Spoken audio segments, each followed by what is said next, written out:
pay for it, apparently. Yeah, the power seems to have gone off for just a brief moment in the speakeasy. I'm glad it came back on so we all can see. And who is missing exactly? Someone is missing. Went missing just now? You mean? Mr. Proctor is missing. Mr. Proctor. He must have had to go to the John. Perhaps this was all too exciting for him as we were about to reveal the killer. Oh. Well, very exciting indeed. It wasn't Mr. Proctor. Ah.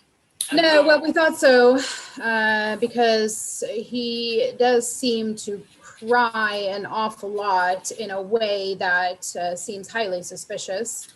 And we know that Fanny basically fired you and called you her employees. But alas, you didn't kill her. You were just a little glad that she went away. Yeah, it wasn't the parents. It was somebody closer to her. And who closer to her than Mabel and Pearl? Oh, Mabel and Pearl. The barflies. No one wants and everyone gets when they're down at the speakeasy. Oh, look at Mabel now, staring off into the distance. Nothing bothering her at all. Yes, she seems rather guilty, doesn't she? Excellent detective work. Very well, here's the thing. Mabel and Pearl. Pearl's passed out on the floor. See? She doesn't want to answer any more questions. See? As I was saying, they couldn't kill anybody if they tried. And I do believe they have tried in the past. I also believe that they have tried. I distinctly remember that one time they actually asked me if ammonia could kill a person. You said that it was between soul sisters, the ammonia question. I did tell her that we were soul sisters. Here's the thing, I'm not your soul sister. But you didn't do it because you are a tomato. Am I using that right? No, it is not these scoundrels. Who, detectives, killed our daughter? We wish to know. Well... Oh, don't go on one of your crying jags again. We don't need it. Oh, don't you tell me. So, we were investigating the factory and we found Miss Delaney there. Suspicious, because it turns out whiskey factories don't really need caretakers. She just found a nice place to stay and decided that if she called herself the caretaker, people would just let her stay at the whiskey factory. But you weren't really a caretaker at all, were you? No, I was homeless, and as he says, I stayed there because it was warm and the whiskey was free. Well, it was free because you made it free. Well, and aside from stealing a little bit of whiskey, Miss Delaney has committed no crime. Which brings us to Dr. Neil Leahy. Or Harb. I imagine this will be rather quick. I understand you must be thorough. Carry on. Well, you see, doctor. But first, I would like to discuss just the subject of your character, which will paint this entire poetic story for us in greater detail, because you cannot really call yourself a doctor, can you? I do have a doctorate in philosophy and esoteric studies. I worked very hard for my degree. It's really not, can't really save anybody's life, can you? And esoteric studies isn't really a thing. Well, I beg to differ, madam. I think that the spirit world is a very real thing, though you have found out about my secret. Yeah. Cranston University is a mail-away school. Yes. I got my degree by simply completing a correspondence course. Yes, Boops got ordained there, actually. Oh, Reverend Boops, I'm terribly sorry. Well, But that doesn't prove that I'm guilty of murder. Only that I have a title in front of my name. Well, Yes. that may be true, but it does reveal that you're a con. And this isn't the only con you've pulled. Facts, facts, facts. Isn't he fun with the facts? Leahy, whatever you said your last name was.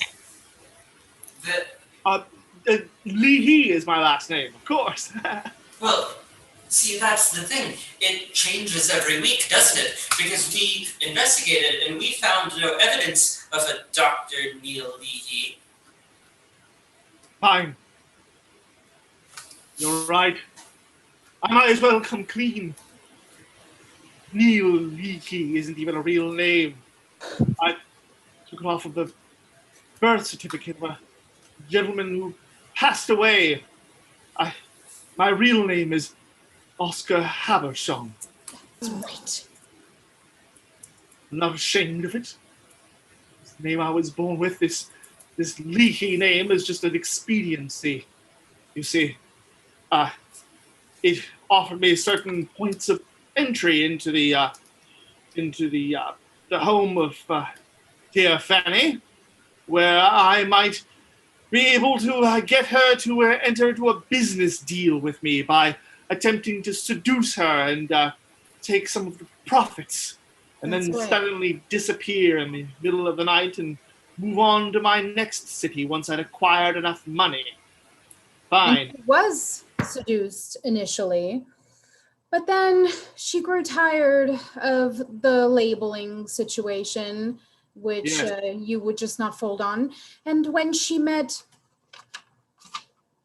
Jim Dandy, you could bear it no longer. Well, but that's then why.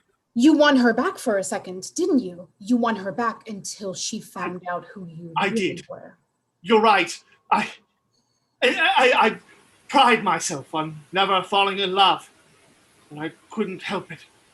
That wavy hair and those steely blue eyes stole away my heart. So when she and that Jim Dandy fellow got on with each other, I grew rather jealous, rather insanely jealous. I arranged to have her piano moved. And that was when I pushed it down on top of her. Hold me, dear. I shall kill this man right here. Do it! Oh. That's messed up, yo. How could you? Easy. Terrible, disgusting. It's easy. It was easy to do. Why, when you're in love with someone, madly, deeply in love with someone, you'll do anything for revenge. And I did. I destroyed that beautiful Steinway with the key missing. So you wanted me to meet you? What's up? Look, I hope you're not going to try and ask us to like get back together because I'm not into it. I've decided I'm not into it. Fine. No, I understand you're going to go off with this Jim Dandy fellow, whoever he is. I feel like you can understand. Look where I'm coming from. My name is Francis Proctor Entright Keaton. Yes. I can't have that or the mess of fake Dr. Neil Leahy / Dr. Habersham. That doesn't work. Listen to this. Jim Dandy's Whiskey Candies. Yeah. Yeah. Very well, Miss. I suppose I may still call you Danny. I wish you well with the whiskey candies and the piano playing. Like, Do you hear a noise? I hear like something's moving upstairs. What? It sounds heavy. this is probably your piano. I arranged to have the delivery take place today. Oh, great. But why upstairs? Why not down in the bar? I was going to give it back. You know, my dad, he carved me a new piano. So The now that sound Ezra is better Presley- upstairs. Look, see if you'll just step a little bit to one side, you'll see the piano movers. Oh, what? What's that? There seems to be a hole in the. Oh.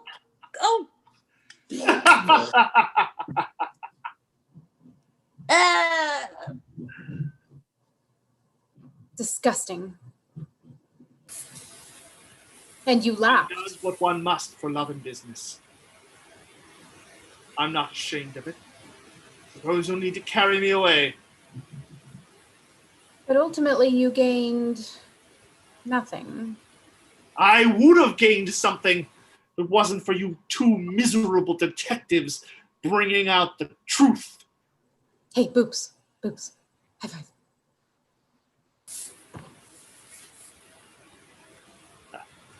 Very well.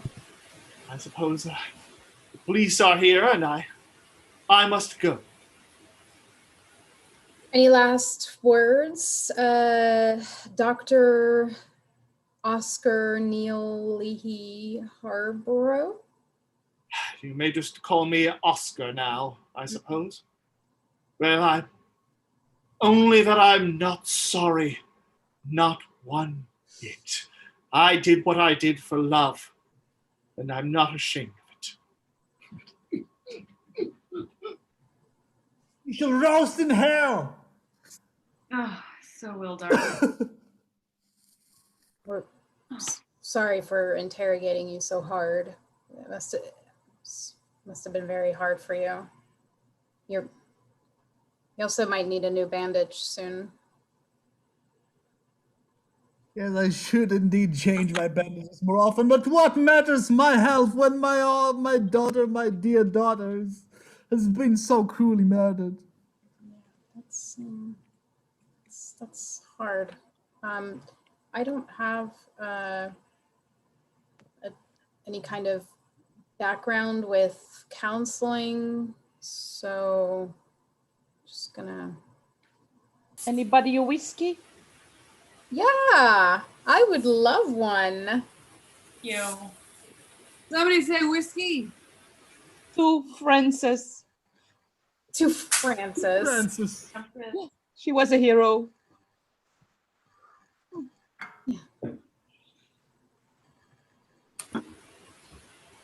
And that's our show.